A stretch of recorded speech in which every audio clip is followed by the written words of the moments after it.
Army जिंदाबाद जिंदाबाद जिंदाबाद। योगी तेरी तानाशाही नहीं चलेगा, अरे योगी तेरी तानाशाही नहीं चलेगा। न्याय की बात आती है तो सबसे पहले चंद्रशेखर आजाद रावण खड़ा होते हैं, कमर में पट्टी बांधे और एम्बुलेंस में लदे ये पहुंच जाते हैं, सभा को संबोधित करते हैं, देश की न्याय दिलाने। हमारे साथ भीम आर्मी के सदस्य लोग हैं। क्या सोच रहे हैं इस जो गोली लगी है चंद्रशेखर आजाद रावण पे, क्या कुछ सोच रहे हैं? सबसे पहले मैं सभी भाइयों को जय भीम और साथ में यह कहना चाहता हूं कि लोकतंत्र की हत्या हो रहा है। इस देश में लोकतंत्र की हत्या हो रहा है। आज अगर एक राष्ट्र लेवल के नेता चंद्रशेखर आजाद भैया अगर सुरक्षित नहीं है तो क्या हमारे संविधान और बहुजन समाज और हमारे देश के महिला शोषित परिवार क्या सुरक्षित है? आज हमें आवाज उठाने की, आज अगर हमारी आवाम अगर आवाज नहीं उठाती है तो यह देश बर्बाद हो जाएगा। एक दिन समय था कि हमारे लोग अंग्रेज से लड़े और आज समय है कि हमारे लोग इस देश के गद्दार से लड़ेंगे, सत्ताधारी से लड़ेंगे। जो देश में आज अवैसी तो कल चंद्रशेखर भैया तो कल किसी और नेता को टारगेट कर करके वह उगने नहीं दिया जा रहा, सूरज को उगने नहीं दिया जाता है। मेरे भाइयों, मैं दिल से टूट चुका हूँ लेकिन मजबूत हो गया हूँ इस बात से कि मेरे चंद्रशेखर भैया का बाल भी अगर पक्का हो जाता ना, अगर बाल भी पक जाता ना तो भारत में भारत तो रहता, लेकिन वो ऐसा गद्दार चट्टान, वो ऐसा गद्दार चट्टान नहीं रहता। और आज भी मैं कहता हूँ कि एक चंद्रशेखर भैया के इशारा से वह गद्दार भूरा बाल को साफ कर दिया जाएगा, उजले चमन को साफ कर दिया जाएगा। वह दलाल, वह मवेशी चट्टान जो अंग्रेज के दलाल और पैदाइशी है, वो हमारे देश पर शोषण कर रहे हैं और हमारे नेता पर उंगली उठाए।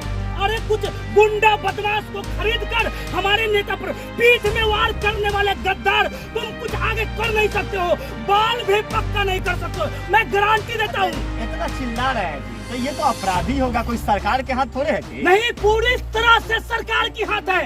अभी तक योगी सरकार, बीजेपी सरकार का टिप्पणी देखिए, भैया को गोली लगा, अभी तक टिप्पणी नहीं है उसका, अभी तक कोई उसका संदेश नहीं है। पक्ष के लोग हैं, अब उनके लैंड ऑर्डर की भी बात करनी है। भाई वो कहते हैं कि मैं अपराधियों को मिट्टी में मिला दूंगा। अभी तक हमारे भैया को मिट्टी में मिला कि नहीं मिला? मिलेगा। जो बीजेपी का विरोधी रहेगा सब मिट्टी में मिलेगा, लेकिन जो बीजेपी का सपोर्टर रहेगा, चाहे वो बलात्कारी हो, चाहे वो ढोंगी हो, आसाराम बापू हो, चाहे वह राम रहीम हो, चाहे वह बागेश्वर बाबा हो, सब उसका बेटी का दामाद रहेगा।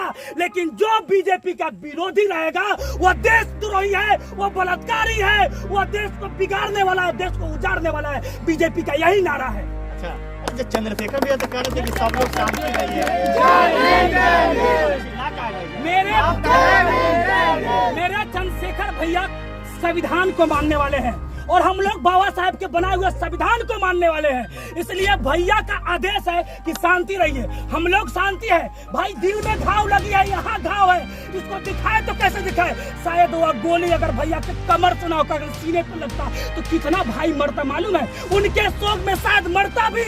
और ये देश चलाने वालों, याद रख गद्दार चोट्टा, तुमको मालूम नहीं है कि जिस सत्ता पर तुम बैठा है ना, जो तुम्हारे गली गली विधायक घूमते हैं ना, तुम्हारे सांसद एमएलए घूमते हैं ना, चोट्टा गधा, वो मेरे गली में घूमते हैं, बहुजन की गली में घूमते हैं।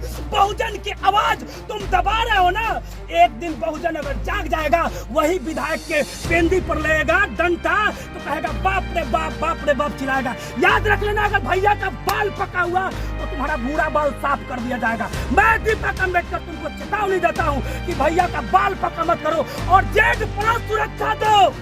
अरे तुमसे अच्छा नेता है, तुम देश को बेचने वाला है। एक गाना आया था कि जब भारत अपना बिखरा था तो चंद्रगुप्त ने अखंड किया, फिर अपने कलम के दम पे उसे बाबा साहेब ने बुलंद किया।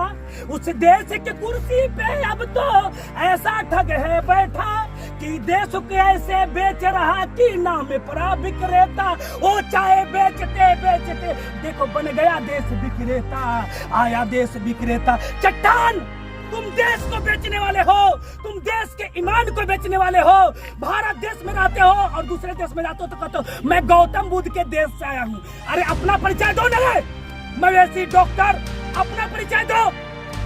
सावधान हो जाओ, भारत बचाओ, भारत की बेटी को बचाओ, भारत की देश को बचाओ। और यह नारा भैया चंद्रशेखर भैया का है। जिस दिन हमारे देश के लोग जान जाएंगे, समझ जाएंगे ना, वो दिन इस सत्ता पर भैया का कब्जा होगा। और होगा, देर है पर अंधेर नहीं है। अरे इतना पूरा आवाज निकाल रहा है जी। आपको तो दिल्ली के जंतर मंतर में होनी चाहिए। जब देश की बेटी न्याय के लिए दर दर भटक रही थी, रो रही थी, पानी से लड़ रही थी, भूख से लड़ रही थी, प्यास से लड़ रही थी, तो उस समय चंद्रशेखर आजाद रावण थे। लेकिन आप जैसे लोग को भी वहाँ जाने चाहिए भाई। जी जरूर, मैं उस बहन को सलाम करता हूँ। मेरे देश की मान सम्मान को बढ़ाने वाली बहन है साक्षी बहन, जिसको ब्रजभूषण जो कि बीजेपी एमएलए और सांसद और मंत्री है, क्या बीजेपी वाला शर्म करो। अगर वो ऐसा हवस का भूखा है तो तुम्हारे घर में भी बहन बेटी है, लूट लो उसकी इज्जत, लेकिन किसी की बहन बेटी पर बुरा नजर मत डालो। अरे बीजेपी वाले लोग शर्म करो। उस ब्रजभूषण या ध्वजभूषण या कुछ भी भूषण है, उसको सजा मिलनी चाहिए। अरे देश के लिए गोल्ड मेडल जीतने वाली साक्षी को याद करो यार, कितना दुख तकलीफ वो जंतर मंतर पर रोई है, तड़पी है। उसके लिए भी मेरा भाई आवाज उठाया। उस भाई पर गोली चलाते हो जो हर बहन की आवाज उठाते हैं, जो हर मासूम दबे कुचले समाज वंचित वर्गों का आवाज उठाते हैं, उस भाई पे उंगली उठाते हो। मिट्टी में मिल जाओगे, मैं कहता हूँ मिट्टी में मिल जाओगे। अरे मिट्टी में मिल जाएंगे लोग। अच्छा, चंद्रशेखर आजाद रावण जी तो कहते हैं कि सुरक्षा की जरूरत ही नहीं है, काफी है, मुंह टाइट होते हैं, लेकिन आप लोगों को डर लगने लगा? नहीं, एकदम सुरक्षा की जरूरत है। हाँ? जेड प्लस सुरक्षा की जरूरत है। चंद्रशेखर को जेड प्लस सुरक्षा की जरूरत है।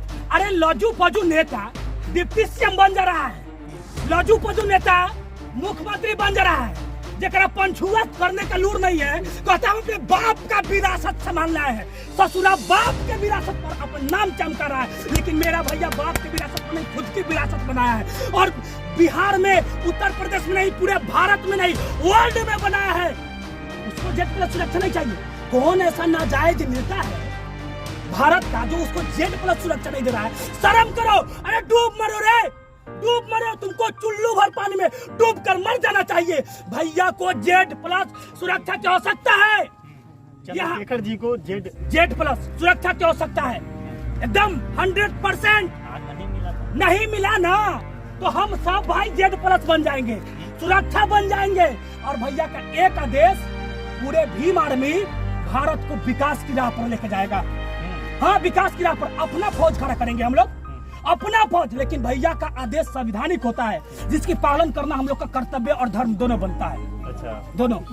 देखिए, दीपक अम्बेडकर काफी अच्छा तरीके से बोलते हैं, और यहाँ पे जिस तरीके से इनकी आवाजों में जो आवाजों में दम थी, ये सुनकर आप भी हैरान हो जाएंगे कि आखिरकार चंद्रशेखर आजाद रावण को जो देवबंद में जिस तरीके की घटना घटित हुई, इसकी आवाज, इसकी पुकार बिहार के हर एक कोने में।